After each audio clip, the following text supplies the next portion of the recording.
So the war on quiet quitting is still raging, still alive and well.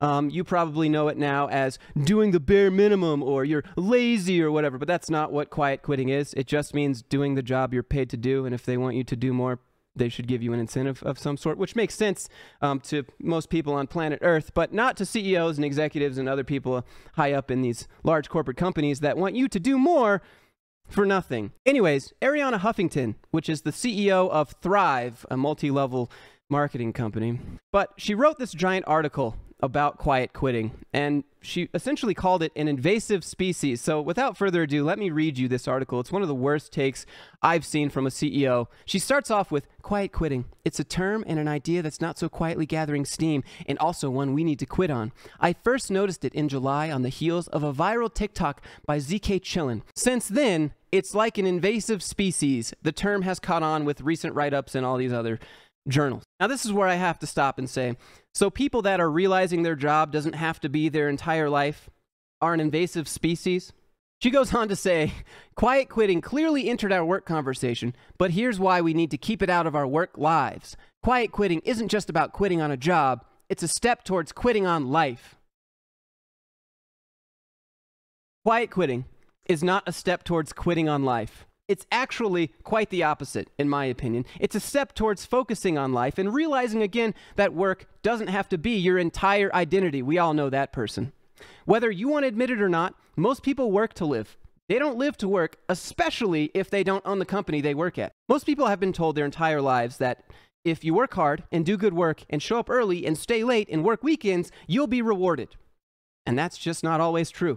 The people that do get promoted and the people that do get raises because they did go above and beyond doesn't mean that the other people around them weren't also doing that. It just means the ones that got promoted, that went above and beyond, were the ones that were noticed, because that's what it really comes down to. At work, you are depending on someone else above you to notice you going above and beyond and to properly reward you for that. She goes on to say, yes, we shouldn't be defined by our work, but at the same time, if work is at least 8 hours of our day, are we saying that these hours we're willing to simply go through the motions with the inevitable boredom that's bound to ensue?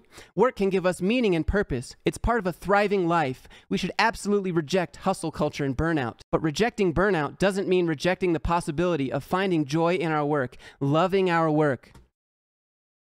Work can give us meaning and purpose. It's part of a thriving life.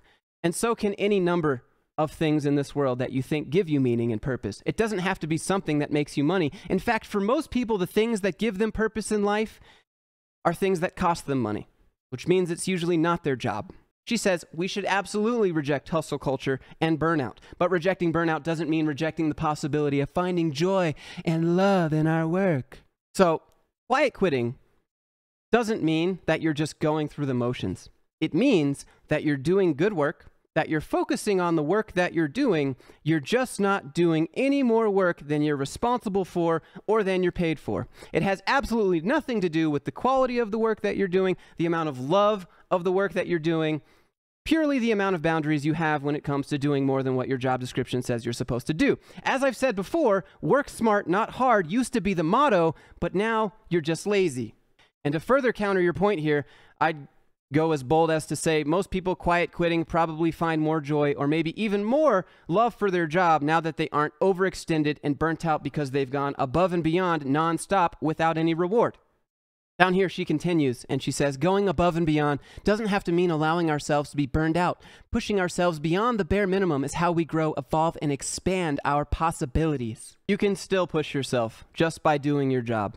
How about this? Take on more challenging tasks, work on harder things, but it doesn't mean that you have to work longer or work weekends. It doesn't mean that you have to do someone else's job. You can challenge yourself by doing your job. As a CEO, you should know directly that hours do not mean productivity. Working more, going above and beyond is not guaranteed to give you anything in return because you are not in control of that return. She says, the great resignation is still going on. If you're not engaged by your job, there's less stigma to simply switch jobs and find one that motivates you. So again, we have the classic, just quit your job if you don't love it.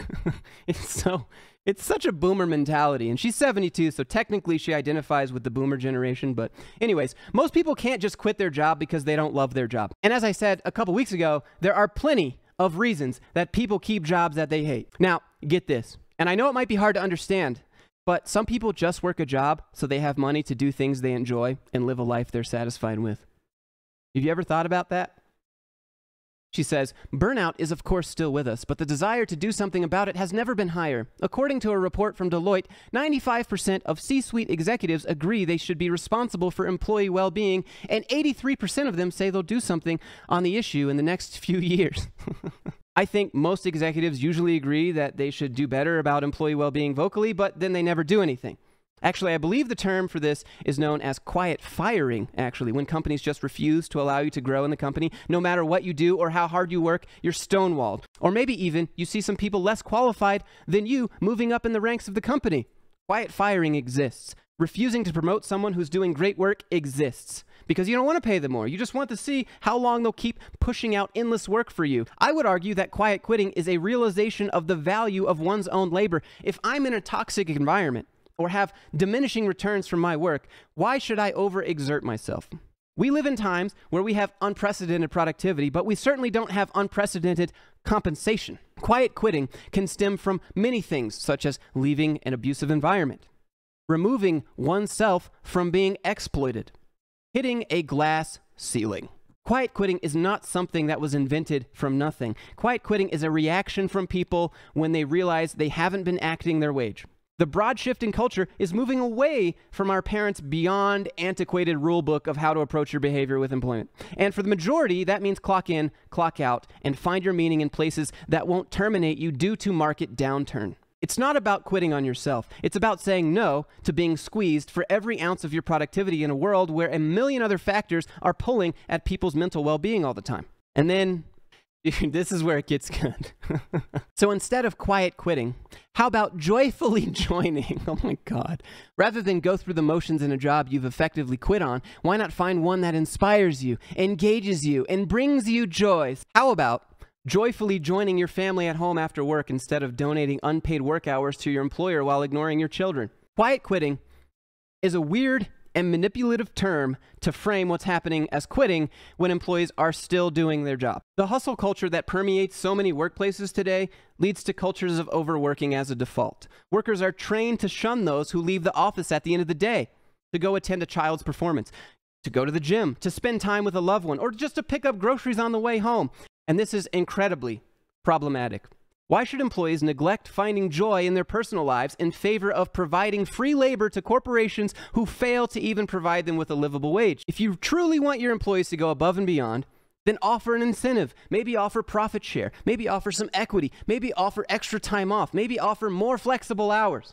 But you have to give something in return. It's a transactional relationship. It's not a charity. We aren't giving away things for free here. Anyways, she goes on to say, we have, after all, a once-in-a-generation opportunity to redefine how we work and live. Let's not settle on quiet quitting. Again, let me put this into perspective for some folks that can't seem to wrap their heads around the concept. Imagine you're a contractor that's redoing my bathroom.